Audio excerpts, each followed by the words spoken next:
Hello everyone, welcome to our YouTube channel toppers Yatra. आज हम लोग पढ़ने वाले हैं प्रोनाउन। प्रोनाउन में जो हम लोग पिछली वीडियो में टाइप्स ऑफ प्रोनाउन को पढ़े थे और उसमें पर्सनल प्रोनाउन को पढ़े थे। आज हम लोग नेक्स्ट क्लासेस पढ़ने वाले हैं। ये आपकी क्लास है पार्ट सेकंड, और पार्ट सेकंड में हम पढ़ेंगे प्रोनाउन। प्रोनाउन को मतलब सर्वनाम। मैंने बताया कि इंट्रागेटिव प्रोनाउन किसे कहते हैं। इस वीडियो में हम लोग पढ़ने वाले हैं पूरी प्रोनाउंस, टाइप्स ऑफ प्रोनाउन के बारे में। सबसे पहले हम लोग देखते हैं इंट्रागेटिव प्रोनाउन किसे कहते हैं, मतलब प्रश्नवाचक सर्वनाम। जो आपको नेक्स्ट वीडियो में बताए थे कि प्रश्नवाचक सर्वनाम जो टाइप्स ऑफ अंतर्गत बताए थे। सबसे पहला आता है जो प्रोनाउन प्रश्न पूछने का कार्य करता है, मतलब जो प्रोनाउन आपसे प्रश्न पूछा जाए और प्रश्न पूछने का कार्य करे उसे इंट्रागेटिव प्रोनाउन कहते हैं, प्रश्नवाचक सर्वनाम। इसके अंतर्गत क्या आता है? हु आते हैं, हुम आते हैं, वाट आते हैं, विच आते हैं और हुज शब्द पाया जाता है। मतलब इसमें शब्द क्या क्या पाए जाते हैं? हु, हुम, वाट, विच और हुज। अगर ये प्रश्न पूछने के काम कर रहे हैं तो ये आपके कहलाएंगे इंट्रागेटिव प्रोनाउन। जैसे देखते हैं एग्जांपल्स के माध्यम से।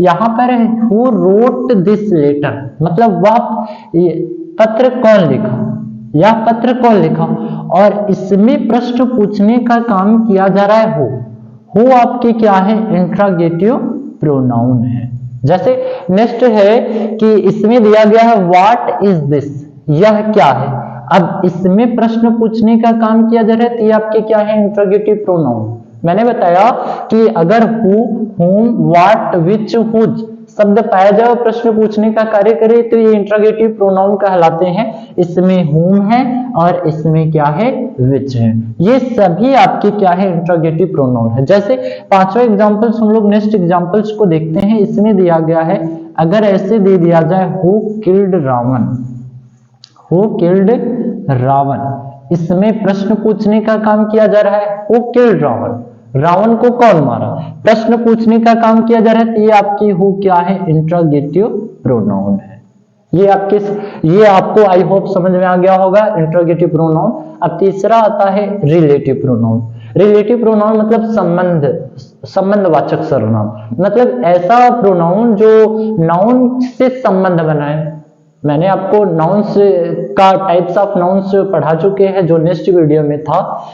जो प्रोनाउन अपने से पहले आए हुए, मतलब ऐसा प्रोनाउन जो अपने से पहले आए हुए नाउन से संबंध बनाए उसे क्या कहते हैं? रिलेटिव प्रोनाउन कहते हैं। जैसे देखिए, जो प्रोनाउन अपने से पहले आए हुए नाउन से संबंध बनाता है उसे रिलेटिव प्रोनाउन कहते हैं या संबंधवाचक सर्वनाम कहते हैं। इसमें क्या पाया जाता है? विच पाया जाता है, हु पाया जाता है, दैट पाया जाता है, बस इतने ही शब्द पाए जाते हैं। जैसे यहाँ पर है द बॉय हु सैंग सॉन्ग, मतलब द बॉय लड़का जो गाना गा रहा है, जो गाना गाता था। अब इसमें वाक्य, इस सेंटेंस में वो क्या है? अपने से पहले आए हुए नाउन से संबंध बना रहा है। अगर नाउन से संबंध बनाएगा तो ये क्या कहलाएगा? ये आपके रिलेटिव प्रोनाउन कहलाएंगे। जैसे अगला है the book which you read mind, अब इसमें क्या है? विच आपके क्या है? रिलेटिव प्रोनाउन है। अब नेक्स्ट ऐसे भी हम तीसरा भी आपको बता सकते हैं। जैसे देखिए यहां पर है the boy who came here, अब इसमें क्या है? इंट्रागेटिव प्रोनाउन है। ये आपके इंट्रागेटिव प्रोनाउन नहीं है, ये आपके रिलेटिव प्रोनाउन है। रिलेटिव प्रोनाउन कैसे पहचानेंगे? अपने से पहले आए हुए नाउन से क्या बनाएगा? संबंध बनाएगा। अब चौथा यहाँ पर अगला ऐसे भी ऐसे कह सकते हैं I know God who is Almighty, ये आपके क्या है? इसमें हु क्या है? रिलेटिव प्रोनाउन है, अपने से पहले आए हुए नाउन से संबंध बना रहा है। चौथा और पांचवा प्रोनाउन है डिस्ट्रीब्यूटिव प्रोनाउन। डिस्ट्रीब्यूटिव प्रोनाउन मतलब विभागवाचक सर्वनाम। मैंने बताया कि जो प्रोनाउन वाक्य में प्रयुक्त व्यक्तियों या वस्तुओं में से प्रत्येक को सूचित करे, मतलब प्रत्येक को डिनोट करे, ये आपके कौन से प्रोनाउन कहलाते हैं? डिस्ट्रीब्यूटिव प्रोनाउन कहलाते हैं। इसमें क्या पाया जाता है? आइदर और नाइदर, ये हमेशा आइदर और नाइदर दो व्यक्तियों या दो वस्तुओं का डिनोट करेगा, मतलब दो व्यक्तियों को डिनोट करेगा या दो वस्तुओं को डिनोट करेगा। Each, any, none, no one, ये दो से अधिक, मतलब दो से अधिक के लिए इन सभी प्रोनाउन का प्रयोग किया जाएगा, और दो व्यक्तियों या वस्तुओं के लिए किसका प्रोनाउन का प्रयोग किया जाएगा, आइदर और नाइदर। जैसे इसमें देखिए एग्जांपल्स में दिया गया है read each of these book. अब इसमें क्या है कि इसमें आइदर आपके कौन सी प्रोनाउन है, डिस्ट्रीब्यूटिव प्रोनाउन है। इसके बाद आते हैं ईच ऑफ बुक, ईच इसमें क्या है, डिस्ट्रीब्यूटिव प्रोनाउन है। फिर उसके बाद एनी ऑफ दीज, इसमें भी डिस्ट्रीब्यूटिव प्रोनाउन है। इसमें नन आपके कौन सी प्रोनाउन है, डिस्ट्रीब्यूटिव प्रोनाउन है। ये देखिए ये सभी आपके एग्जांपल्स थे। Of you can go, any of these 10 boy may sing, none can do it. इसमें आपके कौन से प्रोनाउन, इसमें either, neither, each, any, none और नो वन शब्द पाया जाएगा, तो ये आपके कौन से प्रोनाउन कहलाएंगे, डिस्ट्रीब्यूटिव प्रोनाउन कहलाएंगे। इसके बाद आते हैं डिमॉन्स्ट्रेटिव प्रोनाउन। डिमॉन्स्ट्रेटिव प्रोनाउन किसे कहते हैं, जो प्रोनाउन किसी दूसरे नाउन की तरफ संकेत करे, ये आपके संकेत वाचक सर्वनाम कहलाते हैं। जैसे ये मार्कर है तो मैं क्या कहूंगा, दिस इज मार्कर। अब ये मार्कर क्या है, नाउन है और नाउन की तरफ संकेत कर रहे हैं, तो ये आपके कौन से प्रोनाउन कहलाएंगे। तो इसमें एग्जांपल्स में दिया गया है जो प्रोनाउन किसी नाउन की तरफ संकेत करे उसे डिमॉन्स्ट्रेटिव प्रोनाउन या संकेतवाचक सर्वनाम कहते हैं। जैसे इसमें क्या पाया जाता है, इसमें दिस पाया जाता है, दैट पाया जाता है, दीज पाया जाता है और क्या पाया जाता है, दोज पाया जाता है। इतने ही शब्द आपके पाए जाते हैं ये डिमॉन्स्ट्रेटिव प्रोनाउन में।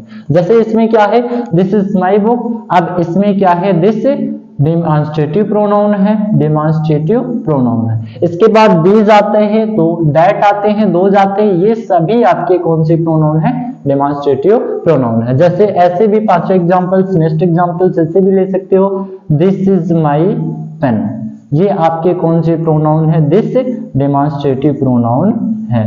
क्लियर हुआ। आगे के नेक्स्ट हम लोग पढ़ेंगे इंडेफिनिट प्रोनाउन। इंडेफिनिट प्रोनाउन किसे कहते हैं, जो प्रोनाउन किसी निश्चित व्यक्ति वस्तु का बोध नहीं कराता है उसे इंडेफिनिट प्रोनाउन कहते हैं। मतलब जिसमें अनिश्चित व्यक्ति या वस्तु का बोध हो उसे इंडेफिनिट प्रोनाउन कहते हैं। इसमें क्या आता है, all, some, none, few, one, others, many, nobody शब्द इसमें पाए जाते हैं। मतलब अगर इतने शब्द पाए जाएंगे तो वो कौन सी प्रोनाउन कहलाएंगे, इंडेफिनिट प्रोनाउन कहलाएंगे। जैसे यहाँ पर है एग्जांपल्स में दिया गया है ऑल न्यू हिज। अब इसमें ऑल क्या है, ऑल आपके क्या है, इंडेफिनिट प्रोनाउन है। इसके बाद आता है none helped, none helped him. अब इसमें क्या है, नन आपके इंडेफिनिट प्रोनाउन है। फिर इसी हिसाब से आता है फ्यू, इंडेफिनिट प्रोनाउन है। और इसमें है अदर्स, इंडेफिनिट प्रोनाउन है। ये आपके कौन से प्रोनाउन है, इंडेफिनिट प्रोनाउन। सातवां प्रोनाउन आता है रिफ्लेक्सिव प्रोनाउन। रिफ्लेक्सिव प्रोनाउन किसे कहते हैं, जिस प्रोनाउन से काम का प्रभाव कर्ता पर पड़े उसे रिफ्लेक्सिव प्रोनाउन कहते हैं। मतलब मैंने बताया कि जिसमें रिफ्लेक्सिव प्रोनाउन किसी भी पर्सनल प्रोनाउन में सेल्फ या सेल्फ लगाकर एक नया प्रोनाउन बन जाए उसे क्या कहते हैं, रिफ्लेक्सिव प्रोनाउन। इसे आप हमेशा ध्यान दिए रहना, किसी भी प्रोनाउन में मतलब कौन सी प्रोनाउन रहने चाहिए, पर्सनल प्रोनाउन। पर्सनल प्रोनाउन में ये जुड़ा रहता है सेल्फ या सेल्फ, जो जुड़ा रहता है ये कौन से प्रोनाउन बन जाते हैं, रिफ्लेक्सिव प्रोनाउन बन जाते हैं। जैसे यहाँ पर है ही है, अगर ही में सेल्फ जोड़ दिए एक नया प्रोनाउन बन गया हिमसेल्फ। हिमसेल्फ आपके कौन सी प्रोनाउन है, ये आपके रिफ्लेक्सिव प्रोनाउन है। इसके बाद आता है आई। अगर आई में हम सेल्फ जोड़ दिए तो क्या हो गया, माई सेल्फ आ गया। ये आपके थे कौन से प्रोनाउन, रिफ्लेक्सिव प्रोनाउन। इसके बाद आता है अगर ऐसे है, वी में सेल्फ जो जोड़ दिए तो क्या हो गया, आवर सेल्फ जो हो गया। ठीक है। अब इसके बाद अगर यहाँ पर दे है तो दे में हम सेल्फ जोड़ दिए तो कौन सा बन गया, देम सेल्फ बन गया। ये आपके थे रिफ्लेक्सिव प्रोनाउन थे। रिफ्लेक्सिव प्रोनाउन किसे कहते हैं, मैंने बताया कि किसी भी पर्सनल प्रोनाउन में सेल्फ या सेल्फ लगाकर एक नया प्रोनाउन बन जाए उसे रिफ्लेक्सिव प्रोनाउन कहते हैं। इसी प्रकार से आता है एम्फेटिक प्रोनाउन। एम्फेटिक प्रोनाउन किसे कहते हैं, जो प्रोनाउन का प्रयोग जोर डालने के लिए, मतलब एक दूसरे वाक्य पर क्या डाले, जोर डाले, जोर डालने के लिए किया जाए उसे एम्फेटिक प्रोनाउन कहते हैं। एम्फेटिक प्रोनाउन में जोर डाला जाता है, जैसे सी हरसेल्फ विल डू इट। अब इसमें सी पर्सनल प्रोनाउन है और पर्सनल प्रोनाउन के साथ एक रिफ्लेक्सिव प्रोनाउन आ गया। अगर पर्सनल प्रोनाउन के साथ रिफ्लेक्सिव प्रोनाउन है तो वो रिफ्लेक्सिव प्रोनाउन नहीं रहता, वो कौन से प्रोनाउन हो जाते हैं? एम्फैटिक प्रोनाउन हो जाते हैं। यहाँ पर देखो आई है, पर्सनल प्रोनाउन के साथ क्या पाया गया? माई सेल्फ, इसी का माई सेल्फ पाया गया कि ये आपकी कौन सी प्रोनाउन है? एम्फैटिक प्रोनाउन है। जैसे दे है, दे में पाया गया देम सेल्फ, ये कौन सी प्रोनाउन हो गया? एम्फैटिक प्रोनाउन। ये आपके एम्फैटिक प्रोनाउन हुए। ये तीनों आपके कौन से प्रोनाउन है? एम्फैटिक प्रोनाउन हुए। नवा प्रोनाउन दिया गया है रेसिप्रोकल प्रोनाउन। ईच अदर और वन एंड अदर शब्द ही रेसिप्रोकल प्रोनाउन कहते हैं। ये दो प्रोनाउन से मिलकर बने होते हैं, ये दो प्रोनाउन से मिलकर बने होते हैं। जैसे इसमें एग्जांपल से दिया गया है two boys love each other, इसमें ईच अदर क्या है?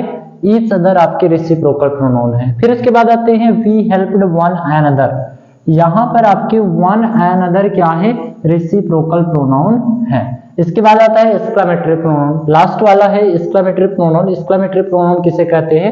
जो प्रोनाउन से आश्चर्य या विस्मय का भाव प्रकट हो उसे क्या कहते हैं? एक्सक्लेमेटरी प्रोनाउन कहते हैं। मतलब इसमें कौन कौन से शब्द पाए जाते हैं? इसमें केवल व्हाट शब्द पाया जाता है और व्हाट के बाद क्या लगा रहेगा?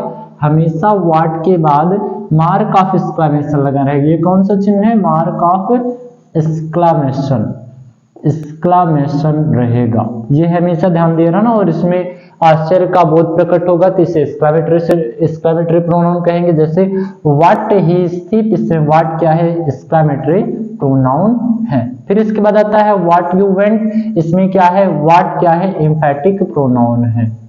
ये आपकी पूरी प्रोनाउन की वीडियो खत्म हो गई। मिलते हैं नेक्स्ट वीडियो में। धन्यवाद।